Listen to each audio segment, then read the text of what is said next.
Hello and welcome back to a new video of Personal Finance New Zealand with your host, Labuschagne. And today we're talking about the costs of investing. Basically, my main takeaway from this video is that you should treat your investments like running a business. So just like a business has revenue and expenses and then a profit that falls out the bottom, we have gross returns, then we have costs, and then we have net returns. And then once you've got your net return for each of your different investments that you're comparing, you can then compare them more apples to apples. Looking at first listed securities, to buy some listed securities, and that's things like bonds and shares and ETFs, for example, there are fees and lots of regulations required to actually directly trade on a stock market, which is why for most individual investors it's not really feasible to become a member of a stock market, which is why you go through something called a stockbroker. And a stockbroker will charge you what's called brokerage fee for every transaction that you do. So a really common one that a lot of people know about is Sharesies. You'll notice that they have a transaction fee of 1.9% of the amount invested. I've calculated that just to break even on an investment with that level of brokerage means that you roughly have to make a 3.8% return to get your money back. So essentially, if you put $100 in, you take the 1.9% brokerage off, you make a 3.8% return, and then you take the 1.9% brokerage off again because you have to pay when you sell as well, then you'll be left with $100 back again. There are plenty of other fees that Sharesies charges, and this is not just Sharesies. This is so many other brokers. So you can actually see them all here. So if we have a look, you got transaction fees, you got currency exchange fees, which is 0.5% of your the amount that you want to exchange. So if you buy shares in Australia or the US or any other country on any brokerage platform, they will charge you a currency exchange fee, which is just to convert your New Zealand dollars into the other currency. Then you've got, I won't go over management fees for now, you've got depository fees. So this is if you buy, you can see all the details on screen there, but if you buy a American depository receipt, that's basically, there's a fee that the depository bank will charge for issuing and managing the ADR for you. There are also card processing fees. So if you top up your Sharesies balance with like a Visa debit card or a credit card, or using Apple Pay or Google Pay, there's a certain percentage of your transaction, once again, that will be removed as a fee. There's fees for if you want to transfer your shares from Sharesies into another broker.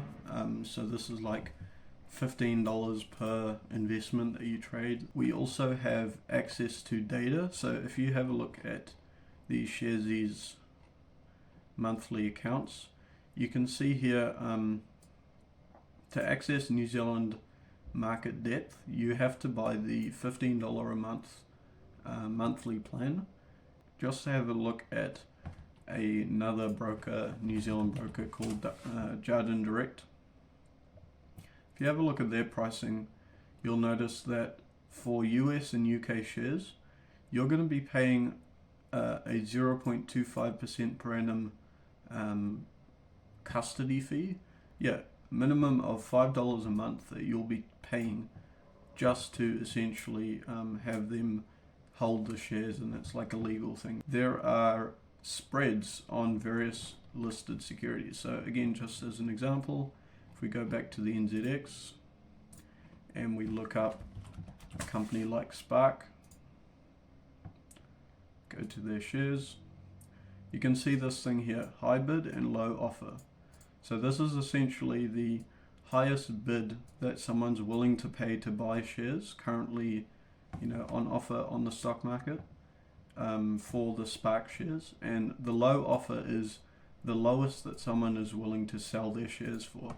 So if we kind of just do a quick calculation here, you can see this is, if we multiply it by 100, that is more than a 1% spread between the bid and offer price, which means that regardless of whether you're selling or whether you're buying, you're going to be essentially kind of taking a 1% haircut either way. So now I want to kind of switch focus to like managed funds, which essentially will take lots of investors' money, pull it together, and will buy a whole portfolio of stocks and assets, and they'll kind of just charge you, at least on the surface, a much more simple fee structure. So generally they'll have a management fee, which is a percentage-based fee that you pay depending on the size of your balance. They might have like a membership fee, just like a monthly or a yearly administration charge. That's regardless of how big your balance is, they'll charge that. But there are also some other fees that you might not be aware of. There are kind of additional percentage-based fees called, for covering the costs of running the fund. They may also have entry and exit fees, and as well as paying spreads. So those same spreads that I was talking about to buy in and out of investments on the stock exchanges, they'll also be exposed to those spreads. So just to give you a concrete example, if we go to the Smart Investor website and we, for example, go to compare managed funds, and let's just go for all, and let's just search for a very popular managed fund here in New Zealand called the Mercer All Country Global Shares Index Fund. Now I won't go over what this fund actually is, I'm just using it as an example. So you can see if we scroll down to the fees breakdown, we've got a management fee of 0.3%, we've got other fees of 0.11%, so that's just to cover running the cost. Now some fees won't have an other fee because they kind of wrap everything up within the management fee, so you just have to watch out for that.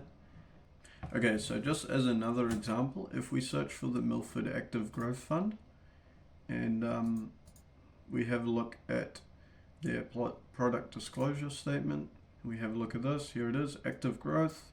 It's got a base fund fee of 1.05%, a performance fee of 0.15%, and if we scroll down a bit further and we have a look at how they explain the performance fee, they're payable as a percentage of the excess return above the hurdle rate. So essentially there's a hurdle rate or a kind of percentage performance that they want to achieve minimum, and then kind of anything above that they'll charge this performance fee. So you might think, all right, well, 1%, that doesn't really seem like too large of a fee. Well, consider this. Let's say your managed fund returns on average 7% per year. If you have a 1% management fee, that means that 15% of your returns is eaten up in fees. If that still doesn't, sound that big of a deal to you, let's have a look at the sorted savings calculator, for example. Let's say we put $100 in a month over the course of 40 years. So I'm assuming that you're starting as a 25-year-old, let's say, trying to retire at 65, starting with nothing, and I'm hoping to return a rate of 7%. You can see here, after 40 years, we'll have almost $250,000. And our total money earned in compound interest is just under $200,000.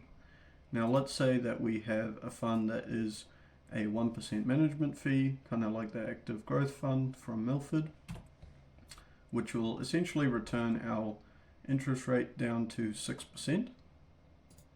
Let's see how that impacts it.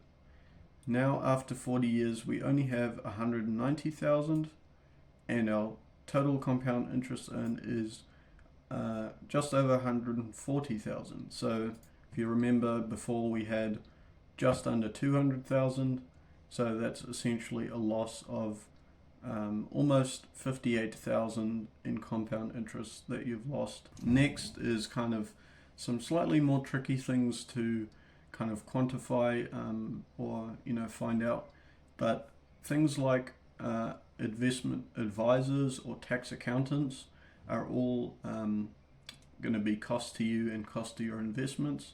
So if you pay a tax accountant to manage your overseas investments, for example, or just do all of that tax accounting for you, they're going to be charging you, I don't know, a few $100s. I'm not sure exactly what it would be. But just as a estimate, I looked at the ShareSite Expert Plan, which is ShareSite is a tool that kind of helps you track your investments, and they provide a paid subscription which gives you reporting on your foreign investment and traders tax, even tax reporting. So that's going to cost you $49 a month, which we can work out as $588 per year. Now, another cost that we have to think about is inflation. Essentially the general price levels increasing of everything that we need to buy. Just to kind of give you an example of roughly what would this be, we can have a look at the Reserve Bank of New Zealand's inflation calculator. So if we have a look at, for example, 1993 Q2 to 2023 Q2, it is actually exactly halved. So that means that over 30 years from now going backwards to 1993, in that 30-year period, the New Zealand dollar has exactly halved in value. So that's pretty crazy. Now, how much is that exactly? Well, it turns out that it's basically 2.33% per year. So you can basically take whatever your net return is from your investment and subtract another 2.33% from your expected return. Now, lastly, tax. Now, tax is probably on par with inflation being the largest cost to your investments. Now, because tax is so complex, I'm actually going to have a different video explaining tax on investments in New Zealand. So look out for that video. The main takeaway: fees are more important than you think. They will basically determine what your long-term returns will be, all else being equal. So yeah, there you have it, the cost of investing.